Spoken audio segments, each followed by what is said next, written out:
మనం ఇలా ఉన్నాం, ఆలోచిస్తున్నాం, మాట్లాడుతున్నాం, స్పందిస్తున్నాం, ఆకలిస్తే అన్నం తింటున్నాం, నిద్రొస్తే పడుకుంటున్నాం. మనకి తెలిసి కొన్ని, తెలియకొన్ని సంకల్పిత ప్రతీకార చర్యలు, అసంకల్పిత ప్రతీకార చర్యలు ఇన్ని చేస్తున్న దానికి మూలం ఎవరు? సింపుల్ చెప్పాలి అంటే వెన్నుపాము, మెదడు.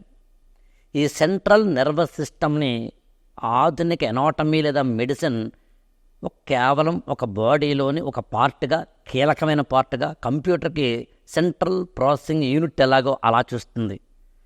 ఎస్, దాన్నే మన జీవితానికి ఆధారపడేది దాన్నే. మనం జంతువుల కన్నా భిన్నమైన, ఉన్నతమైన, ఉత్తమమైన మానవ జన్మగా ఎదగడానికి కారణమైన దాన్నే, ఆ మెదడునే, ఆ వెన్నుపామునే కేవలం మెదడుగా, వెన్నుపాముగా నరాలతోటో, నాడులతోటో, కణాలతోటో ఉన్న 2 అవయవాలుగా కాకుండా వాటికి దివ్యమైన శక్తి ఉందని, వాటిని కనుక మనం అర్థం చేసుకుంటే మనం సరికొత్తగా మానవ జీవితాన్ని సాధించుకోవచ్చని భారతీయ సనాతన ధర్మం చెప్పింది.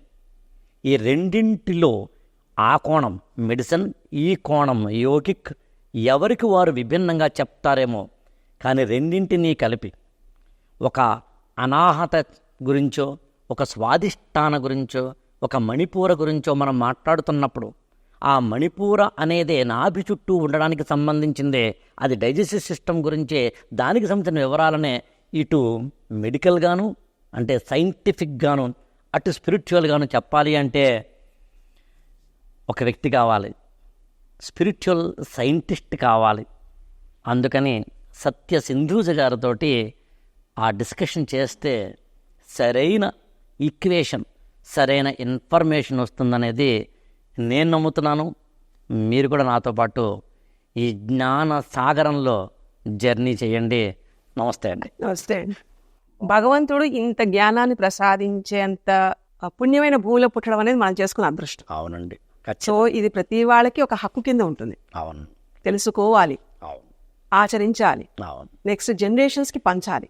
ఎగ్జాక్ట్. అప్పుడే మన ఐశ్వర్యం పెరుగుతుంది. ఐశ్వర్యం అంటే ధనం ఎంత సంపాదించుకున్నామన్నది కాదు, ఇలాంటిది ఎవరూ తీయలేని ఒక విద్య, అపరూపమైన విద్య, అపర విద్య. ఇలాంటివన్నీ రావాలి అంటే ప్రతి వాళ్ళకి, భారతీయ సనాతన ధర్మంలో ఉండే ప్రతి వాళ్ళకి ఇది హక్కు కింద తీసుకోవాలి. ఎగ్జాక్ట్. దీని గురించి తెలుసుకోవాలి. అంత ప్రయత్నంలో ఉన్నందుకు నిజంగా అదృష్టం. అవునండి. ఇంకోటి కూడా ఉంది ఇందులో, తెలుసుకోవడం మాత్రమే కాకుండా తెలియచెప్పడం. అది మీరు చేస్తున్నందుకు నేను మీకు థ్యాంక్స్ చెప్పాలి. అది కూడా అదృష్టమేనండి, ఈశ్వర అనుగ్రహం అంతే.